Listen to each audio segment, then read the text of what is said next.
So this job is an older style bathroom. It has a cast iron tub. It may, in fact, I've run across these on occasion that are actually a steel tub, and you can put a magnet on there to kind of find out the difference. If the magnet sticks, then it's a steel tub. If it doesn't stick, then it's usually cast iron, but that's not always across the board. So I have a sledgehammer to knock that out. I used to take them out in one fell swoop. I don't do that anymore. It's too difficult to, these things weigh typically about somewhere between 400 or 500 pounds. And because of that reason alone, it's a little bit more labor intensive to knock them out, but knock them out in pieces, and I have videos on my channel to show how to do that. In the meantime, we have this green tile, because back in the day, tile was either blue, pink, or green, maybe a couple of colors that I missed. And all this tile has mud caps, and behind that mud cap is wire mesh and cement. And so you have a good part of an inch, maybe an inch and a quarter of material behind all this tile that has to come out. And by the way, for anybody and so I have a window, and for anybody that's watching this is going to create a lot of dust and everything, as well as the floor, and I'm going to get to that floor too. So if you have a working window, I highly suggest that you open the window and let the dust kind of find its way out. I normally never, 99% of the time, I never have a functional window in a bathroom, so I'm happy I have it here. But regardless, the process pretty much is the same across the board. I'll get a smaller handle type sledgehammer, and I'll do this in sections. So I'll start knocking out about midway on this wall and about midway on that wall, and I'll get a good bite on my material, and then I'll come in with a crowbar and pull that off. And this will be probably 80 pounds of material, and pull that off and pull this off. And I'll usually quadrant this back area, because you'll never get it. You won't be strong enough to carry half of one of these sections. So I'll do a quadrant. I'll do the hammering down the middle, and then sideways like that, and then I'll have 4 different sections that I can take out, hopefully in one fell swoop. That'll all happen before the tub comes out. Then I'll bust up the tub and get that out of here, and then I'll start working on the floor. So getting back to the floor, what I prefaced earlier, if this is about an inch and a quarter material, guaranteed this is about 2 inches at least of material.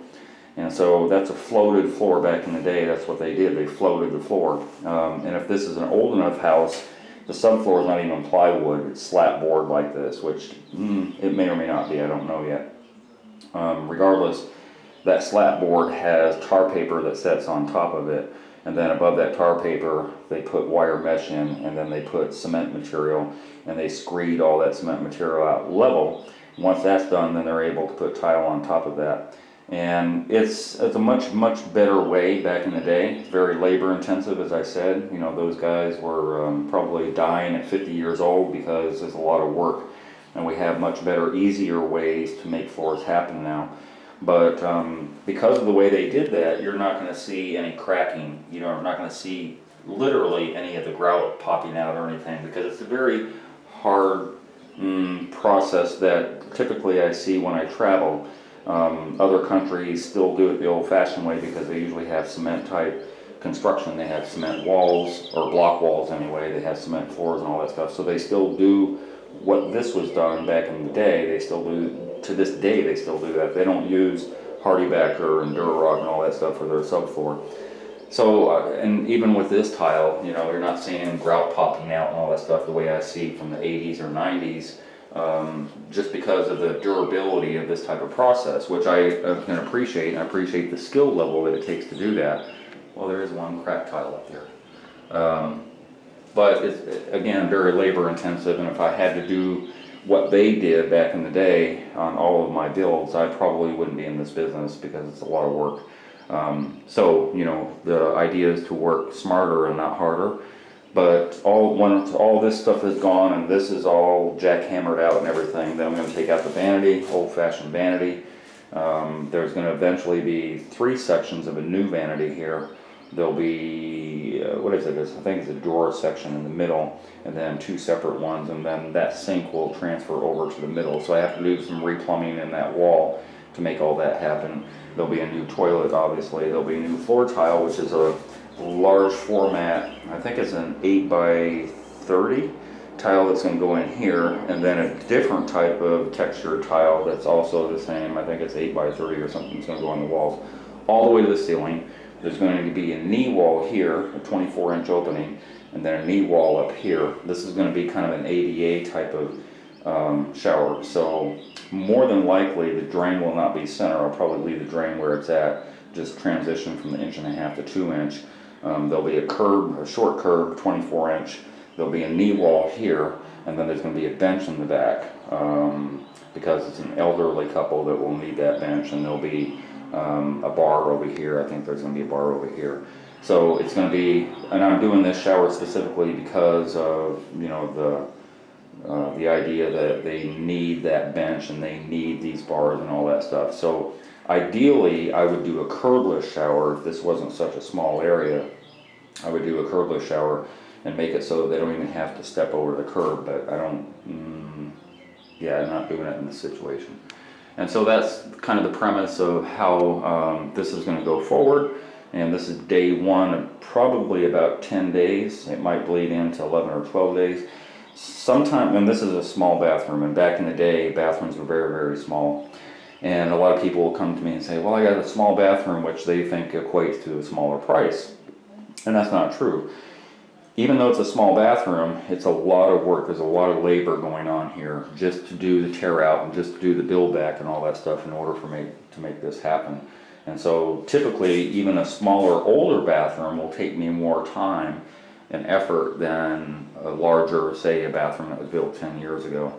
A little bit easier to work with. But this is day one, and I'm going to get started. And this is the finished product. There wasn't a whole lot, well, actually there was a whole lot I could have shown, but you know, technically I couldn't because I was busy working and I didn't have a second set of hands. Anyway, so as you saw before, just previously there used to be this big iron tub here which went away, 300 pounds worth. There used to be 300 pounds worth of mortar and tile on top of here, floated floor, and another 300 pounds of wall tile and floated walls and all that stuff, and it's not anymore. So what my customer wanted was a knee wall, which I put up to their specs, and of course I tiled it and had have a miter cut there. I don't have better lighting here. We didn't do the light. I did do the vanity though. It's a sharp vanity. Those are 3 pieces that I managed to get in like it's one just long piece, seamless.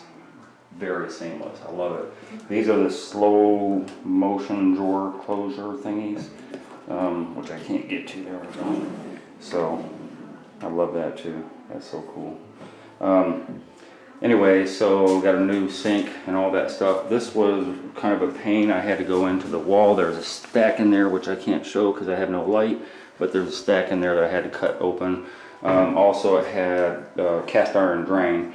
And we transitioned down the basement to PVC as far as we could.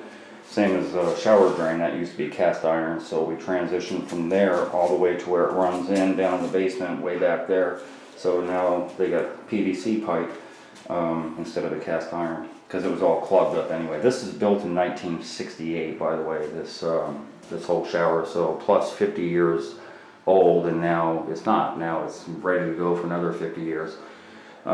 Nice design, nice. So again, getting back to my customer, they definitely wanted a knee wall. They're an elderly couple, and so they wanted a bench also. Why is this stuff on here? Oh, just extra. So I had ran this shower right before I started the video. So they wanted a bench in here in the back, and so I put the transition on the bench. It's rounded as opposed to this, which is not. And then of course I did it on the niche also. They didn't want a large niche, but they wanted it in access, reachable for where the bench is, as well as the bar, which I had already done the measurement on exactly where my 2x6s were. And I measured from the ceiling because the ceiling never changed as far as, yeah, so I'm not measuring from the floor. So all that measurement was done prior to anything built back, so that my 2x6s ran across well, the stud in the middle, so yeah, across 3 different studs. So it started up there and ended down at the bottom here. So this bar is somewhere in the middle, firmly into wood back there. And then this is the shower wand, which has a detachable holder thingy bob, which needs to be tightened up. And so that can go on either that one or that one. And this is very cool. It's a Delta product, but it's not an in-store product, obviously. You don't see these at Home Depot or Lowe's or anywhere.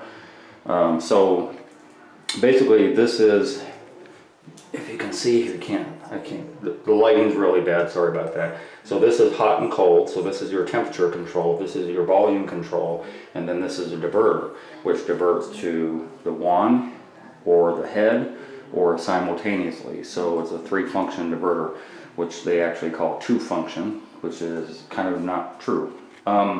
Up here, I got really lucky getting that escutcheon on there. I had absolutely no idea. I don't take all the pretty stuff out of the box and measure all that stuff before I do the build that process. So there's absolutely no way. Plus, we were undecided.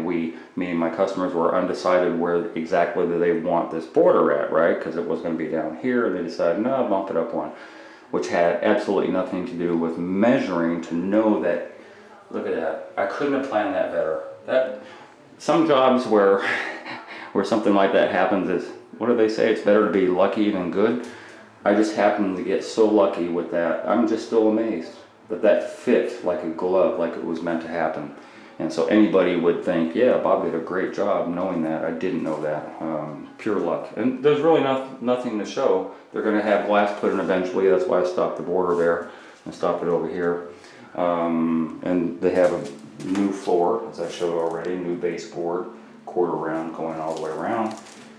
So this job is finished. I think he's got the door downstairs. He's refinishing that. New vanity, as I showed already. Love this, absolutely love it. And put the toilet back. And so yeah, everything's back functional again. From 1968 to 2020, we're good to go.